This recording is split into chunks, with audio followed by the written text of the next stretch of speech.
Hi, welcome. So today we have Sheri Van Dijk, and welcome to our BPD Awareness Day event. And I will just do a short introduction here. So Sheri is a social worker who has been working with clients with severe mental health problems since 2000. With extensive experience in a hospital as well as community setting, Sheri now sees clients in private practice and provides consultation and training internationally to other clinicians. Sheri has had extensive training in dialectical behavioral therapy and mindfulness and has been providing DBT-informed therapy to individuals and groups since 2004. In 2010, Sheri was the winner of the R.O. Jones Award for her research on using DBT with bipolar disorder, presented at the Canadian Psychiatric Association conference. Sheri is the author of several books that focus on helping readers learn DBT skills and apply them to a variety of mental health problems, including Calming the Emotional Storm and Don't Let Your Emotions Run Your Life for Teens.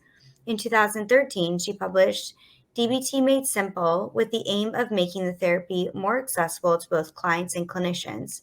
Sheri's newest book, the DBT Workbook for Emotional Relief, will be released in July. Welcome. Thanks, Bailey. Thank you for having me. It's a pleasure to be here. Should I just share my screen and jump right in? Yeah, that would be great. Yeah, I'll turn it over to you. And today, you were wanting to talk to our audience about the power of validation. Is that right? Yeah, you got it. Great. What a great topic. Yeah, I love validation. I think of it as a superpower. Sorry, I'm new to this technology and I'm just trying to figure out how. That's okay. Yeah, take your time. Okay, I'm clicking on share. Oh, I do no, that's not it.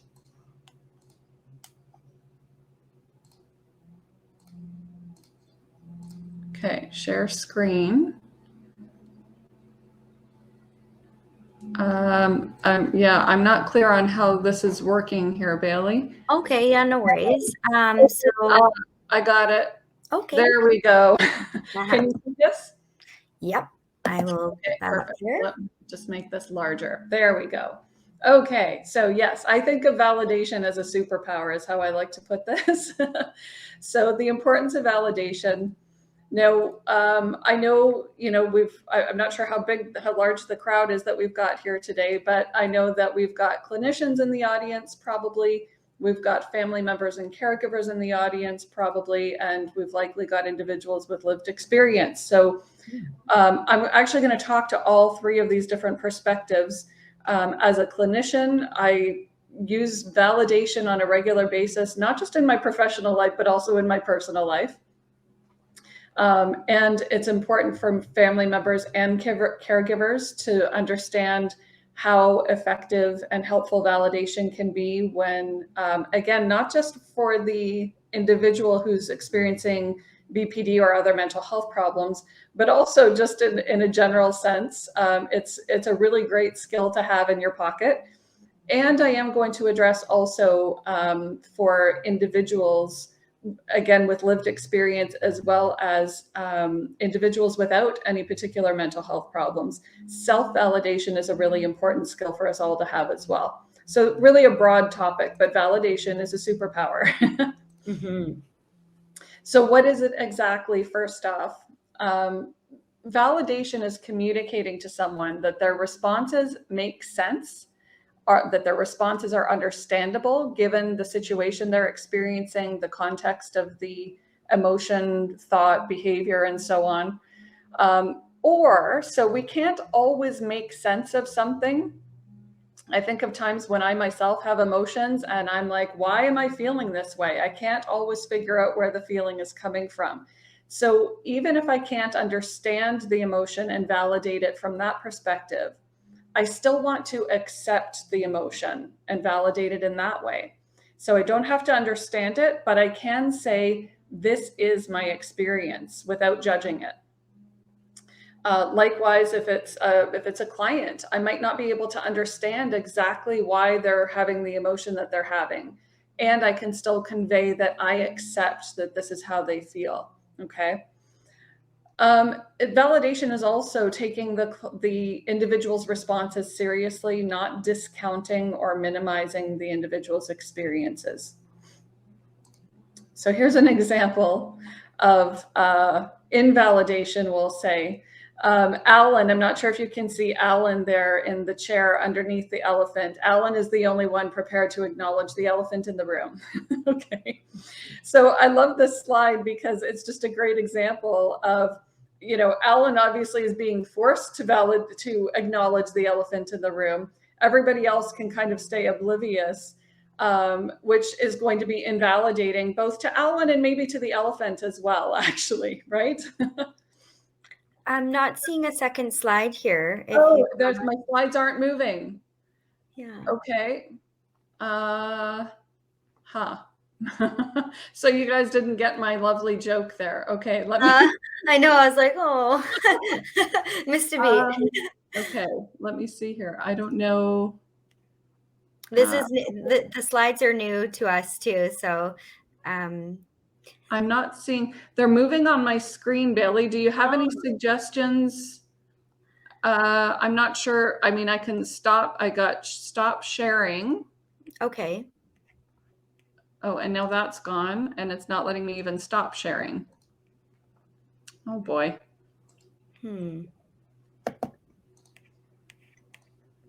Okay, you're still not seeing that, right? No. Okay. That's okay. Let me end the slideshow and come back over here. Okay. Are you still seeing my slides at this point? No. You're just seeing me now. Okay. Let me just try starting this over and see if that makes a difference. Okay. Thanks for your patience. Technology, right? It's great when you know how to use it. Mm-hmm. Okay, let's see. If I go here. Oops. Oh my goodness. That's not what I want.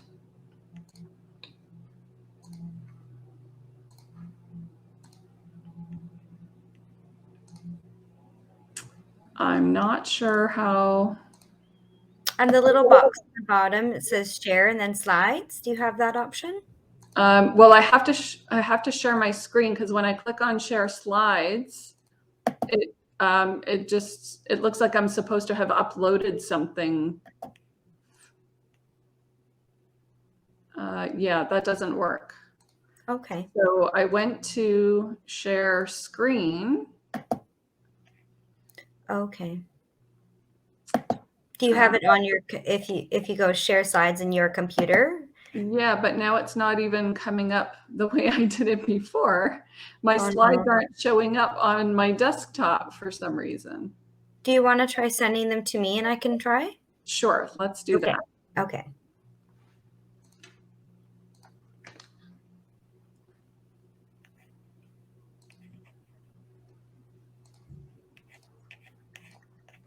Okay, I've just sent them.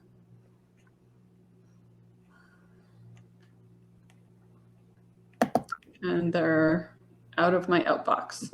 Let me know when you get those, Bailey. Okay, sounds good.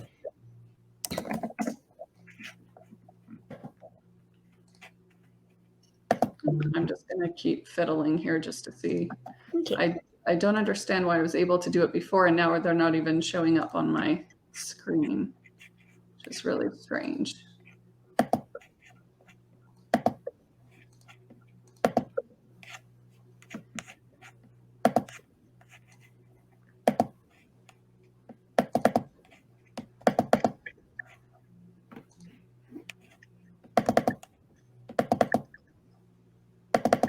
Can you see that?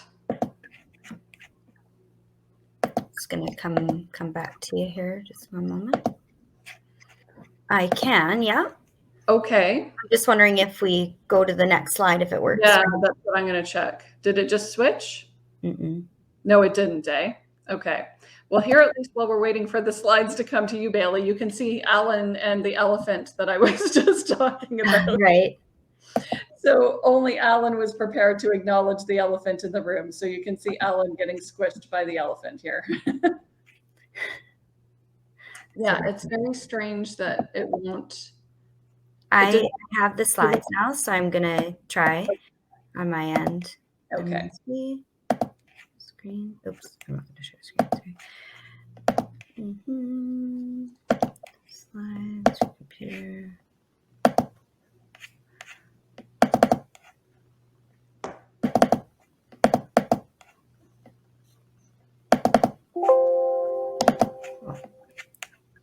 Always have to close the program first before uploading them. That's super frustrating. You have to do that one more time. Here. Bear with us. We're having technical difficulties.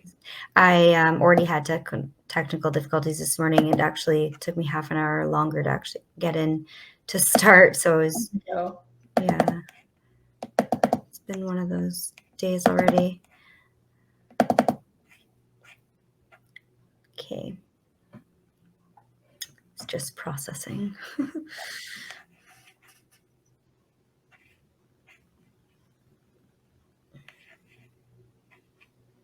Yeah, when we have a lot of family members that come to the support group, and we have family members who also run the support group. Like my mom is one of the facilitators, and we've been running the groups now for 12 years, and validation is very powerful. It's one of the key components that we talk about with family members, and we do notice the shift a lot in family units when we talk about it.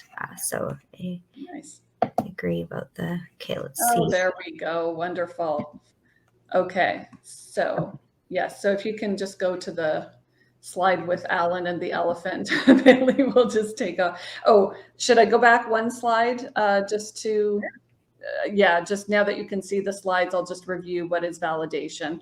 So again, it's communicating to someone that their responses make sense and are understandable, or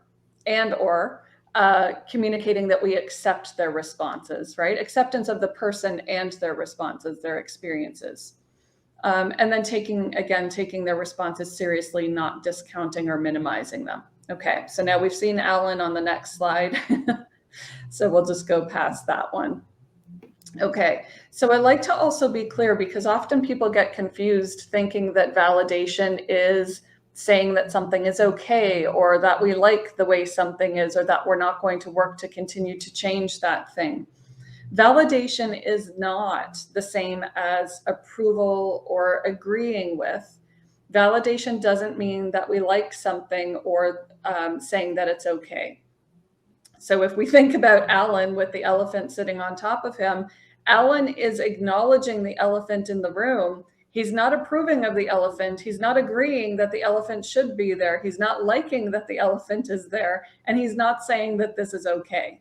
He is simply acknowledging that this is what is. This is his reality, okay?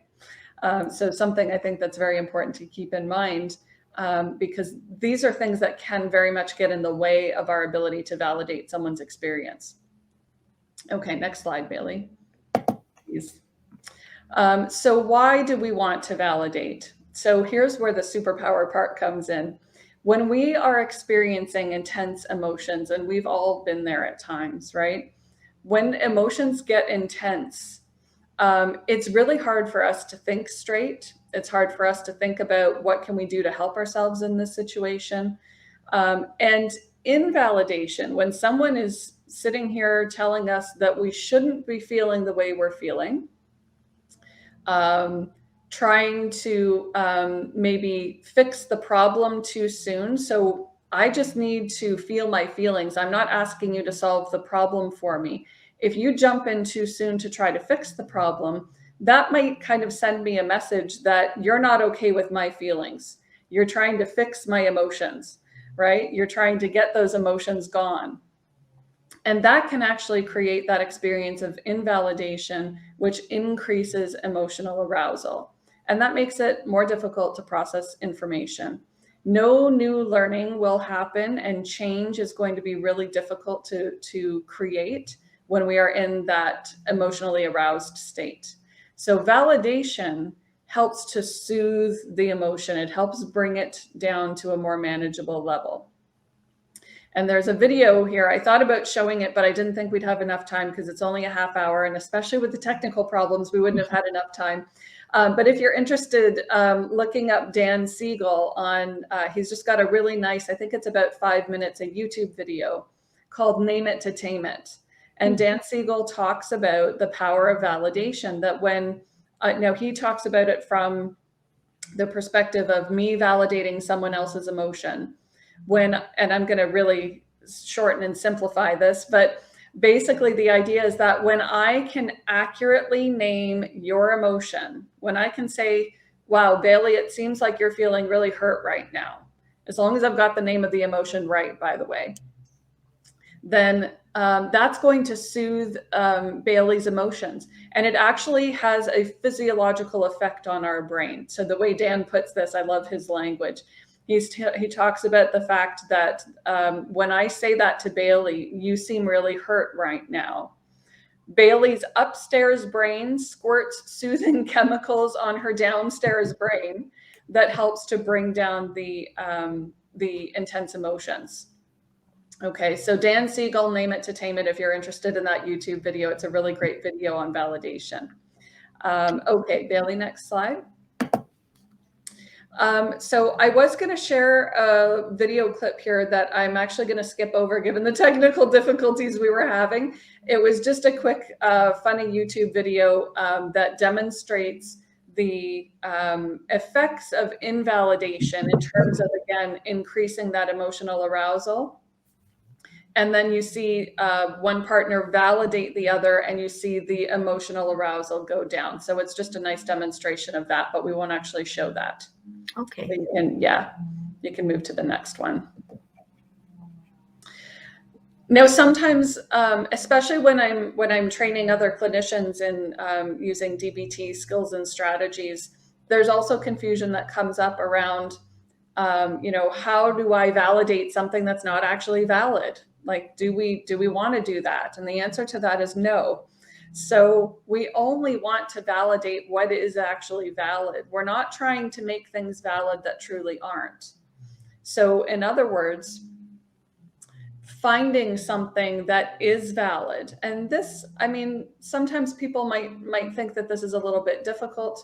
It takes a little bit of work sometimes. It certainly takes practice. Validation, if you're not used to doing it, it does take some practice and some effort.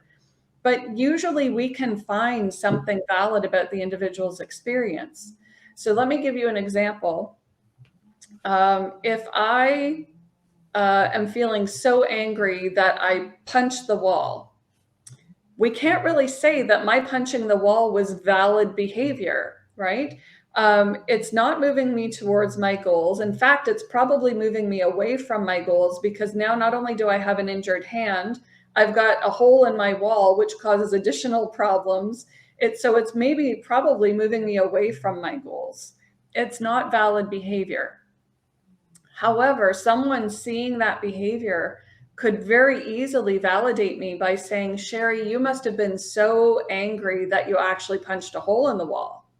Okay, so we're not validating the behavior, we're validating the emotion that created or triggered or led to the behavior. Okay. Similarly, when there has been something invalid that's happened, like me punching a hole in the wall, what we want to do is be descriptive and non-judgmental. Our tendency often is to jump to judgments, right? Why would you do that? That was stupid. Now look, you've got a hole in the wall. And this, of course, often comes from our own emotional response, right? But instead of judging, instead of blaming and so on, if we can be, as best as we can, descriptive and non-judgmental in articulating how that behavior or emotion or thought or whatever it is, how that response is not effective, or how it doesn't make sense in the context of the individuals working towards their goals, that is going to be most helpful. Okay, so we don't want to validate what's not actually valid, and we can actually provide non-judgmental and matter-of-fact responses to behaviors that aren't valid in order to help people understand that. Okay, next slide, Bailey. Thank you. So we're going to shift gears a little bit here. I mentioned we would also talk about the importance of validating ourselves. And again, this goes across the board. So whether you're a family member struggling with someone else's mental health problems, whether you're an individual with lived experience, or whether we're clinicians working with difficult emotions in session and outside of session, we really want to help the individual to learn to validate themselves. A, because we can't count on others validating us all the time, right? And B, we need to be more validating of ourselves. Many people, I mean, there's that saying about we're our own worst critic. That came to be for a reason, right? This is often kind of a part of the human condition, is that we are highly judgmental of ourselves, many of us. So what we want to do is learn to validate ourselves. Now I'm going to focus on emotions here, and I'm going to talk a little bit about what happens when we don't validate ourselves in order to kind of emphasize the importance of self-validation. So I have an example that I traditionally use with my client whose name is Joe. This is a fictional client. And Joe and I are having a session, we're talking, and Joe says something, and I notice anger come up in myself, okay? If I invalidate myself, it might go something like this. In my head, I might be thinking, oh my God, what is wrong with me? I'm feeling angry with my client. What kind of therapist am I that I'm going to get angry with my clients? This is awful. I am an awful therapist. If I'm having those invalidating thoughts, chances are I am triggering extra emotional pain for myself. So I'm still feeling that initial anger that I felt towards Joe when he said whatever he did. But now I'm also potentially feeling maybe angry with myself for feeling angry at Joe. Or maybe I feel guilt or shame because I'm feeling angry with Joe. There's all sorts of different emotions that might come up there. We're going to come back to those emotions in a minute. If, on the other hand, I say to myself, so same scenario, Joe says something, I notice anger rise in myself. If I can validate myself, my anger, instead of invalidating it, it might go something like this. Wow, I'm feeling angry with Joe right now. But I put a period on the end of that sentence. I don't let myself go down the road of judging it. I just notice it. I feel angry at Joe, period. I'm still going to feel angry at Joe. So me validating the emotion does not make the emotion disappear usually. But it doesn't get me caught up in a vicious cycle of adding more emotional pain, right? So I've got this anger. I'm accepting that I feel this anger. I'm not triggering extra emotional pain. That leaves room for me to get to my internal wisdom, my wise mind, for those of you who know that concept. I can get to my wise mind or stay in my wise mind to maybe think to myself, okay, do I need to address something that Joe just said that was maybe offensive or hurtful? So next step, in other words, is maybe going to some kind of problem solving if there is a problem to solve. But the first step here is validating myself, because if I don't do it, then I've got all of these other emotions popping up that are going to potentially get in my way. Okay, so let's go on to the next slide, Bailey, and I'm going to talk a little bit more about this. So I mentioned a couple of different types of emotions that we're experiencing here. The anger that I mentioned that I felt towards Joe, that anger is a primary emotion. I think of primary emotions, and by the way, we use these terms differently in different therapies. So if you're newer to DBT, this might be a little confusing, but in DBT, we talk about primary emotions, which I think of as the first responders. They're the first ones on the scene. Okay, so Joe said something. I feel angry at Joe about what he said. That anger is the first responder. Now, I may feel more than one primary emotion at the same time, okay? But that anger in that scenario is the first responder. So the line diagram underneath here, we have the situation. Joe says something. My brain makes a little interpretation of what Joe just said, and then I have the emotion. That's the primary emotion. The secondary emotion is how we feel about our feelings. So when I have the primary emotion, I feel angry at Joe, and then my brain makes another little interpretation, and then I feel more feelings. Those are the secondary emotions, how we feel about our feelings. Okay, so I feel angry at myself for feeling angry at Joe. I feel guilt or shame for feeling angry at Joe. Those are the secondaries. This is how self-validation helps. If we don't validate ourselves, we're often triggering those secondary emotions. And this can be really problematic because it gets us into a more emotionally intense state with multiple emotions, making it harder to think straight, harder to problem solve then, in other words, as well. Now, one thing that's really important for us all to be aware of, again, is that now I've got here family of origin messages, and more than just family of origin, but we learn so much from our families. This is not to blame family members, by the way. Let me just emphasize that, because family members learned from their family members and so on and so on and so on, right? But it can be really helpful to do some self-reflection, to think about what are the messages that we're sending our kids? What are the messages that I learned from my family? So just to do that self-reflection, to figure out, are there messages that we're passing down or that we received that are influencing the way we think about emotions, right? So did I learn from my family that feeling angry is a bad thing, right? And so now I judge myself when I'm feeling angry. I shouldn't feel this way, you know, good girls shouldn't feel angry, whatever those messages were. So just to go back, it's not just family of origin. Of course, we get a lot of societal messages. Boys shouldn't cry. It's okay for women to be more emotional, right? Just a couple of those societal messages.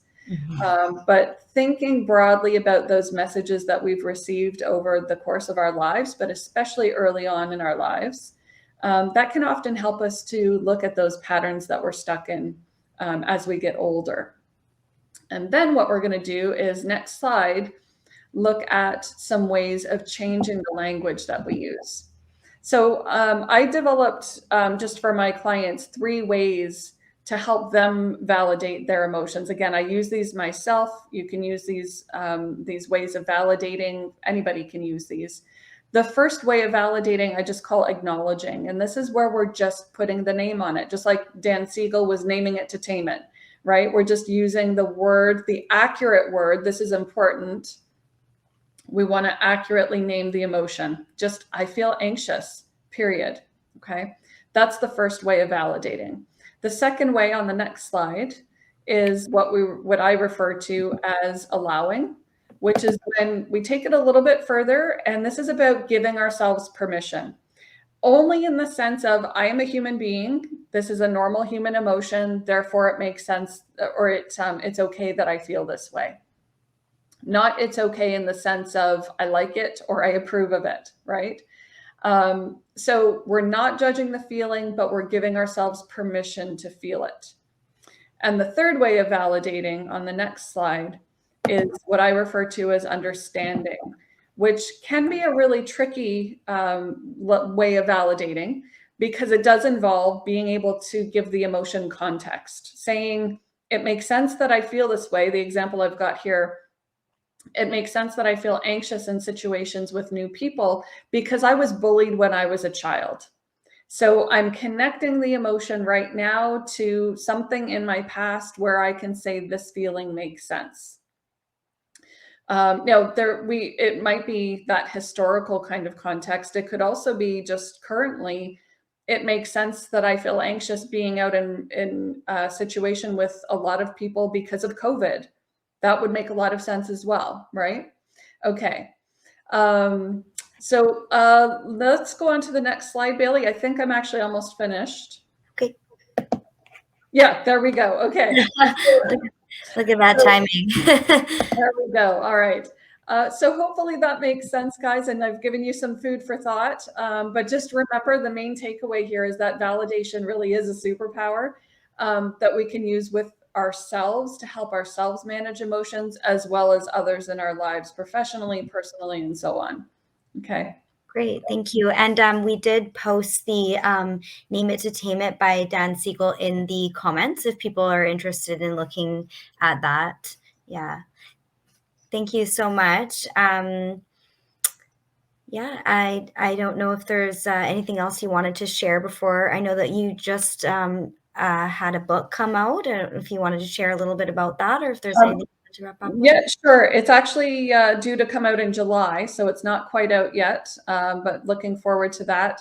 The DBT Workbook for Emotional Relief, which it involves validation and involves a lot of fast acting skills to help us get re-regulated, as well as the longer term acting skills that help us to manage emotions more effectively in the long run. So yeah, I'm looking forward to that, Bailey. Thank you. Okay, great. Is there maybe like 5 minutes we could take to see if there's anyone that had questions before we finished? Sure, really quick. Yeah, I actually have an appointment to go to, Okay, but yeah, no, and that's totally I can fine. stay for a minute. Yeah. Yeah. If there's anyone that had any questions, we can wrap up here. People don't always have questions either. There's no comments. So Coming up? Okay. yeah, we really appreciate your time and thank you so much. I really appreciate the topic of validation. It's super, super important. So Great. thank you again very much. Thanks for having me and enjoy the rest of your day, Bailey. Good Thank luck. you. Take Take care. care. Bye. Bye.